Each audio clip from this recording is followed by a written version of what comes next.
কাৰ্বি আংলঙৰ যিমানখিনি ৰাজনীতি দল আছে, যিমানখিনি দল সংগঠন আছে, তেওঁলোকৰ লগত সকলো দল সংগঠন আৰু ৰাজনীতি দল তেওঁলোকৰ লগত আমি আলোচনা কৰিছোঁ আৰু লগতে বুদ্ধিজীৱীও আমি নিমন্ত্ৰণ কৰিছোঁ।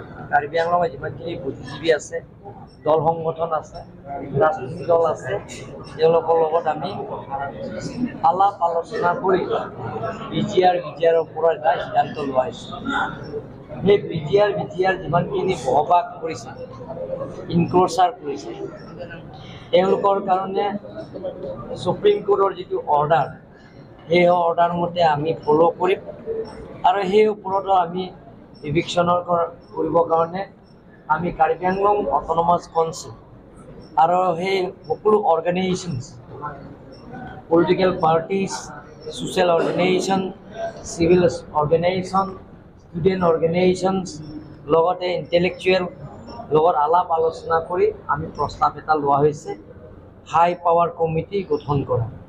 সেই হাই পাৱাৰ কমিটিৰ আমি নিৰ্বাচন থকাৰ কাৰণে, লোকসভা নিৰ্বাচন থকাৰ কাৰণে আমি হাই পাৱাৰ কমিটি আমি গঢ়িব পৰা নাই।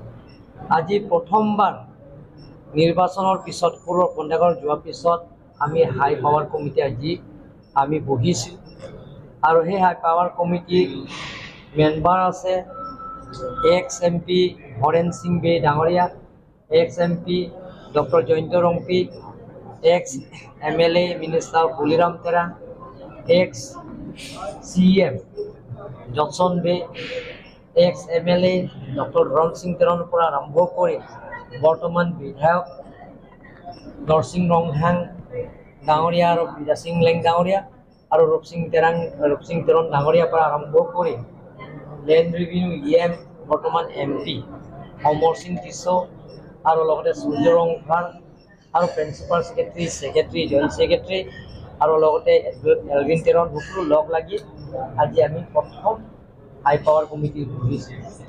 আজি গোটেইখিনি আলাপ আলোচনাৰ মাজতে আমি প্ৰস্তাৱ লৈছোঁ। যিবিলাকৰ ডকুমেণ্টছ ইয়াত আছে, সেই ডকুমেণ্টছবিলাক আমি শ্বৰ্ট হৈছে, সেই ডকুমেণ্টছবিলাক আমি আকৌ কালেকশ্যন কৰিব লাগিব আৰু নেক্সট এক মাহ পিছতে আমি অহা 12 জুলাই তাৰিখতে আকৌ আমি হাই পাৱাৰ কমিটি আমি বহিম। আজি সেইটোৱে সিদ্ধান্ত লৈছে। বেলেগ সিদ্ধান্ত নহয়, আমি যিটো কমিটি গঠন কৰিব লাগিব, অসম চৰকাৰৰ লগত আমি ল' এণ্ড অৰ্ডাৰৰ কথা আছে, কাৰণ আমাৰ তাতো ল' এণ্ড অৰ্ডাৰ নাই। তেওঁলোকৰ অসম চৰকাৰৰ লগতো আলোচনা কৰিম। গতিকে আলাপ আলোচনাৰ মাজতে আমি ফাইনেল সিদ্ধান্ত বেডখৰ আছে আমাৰ ইয়াত প্ৰায়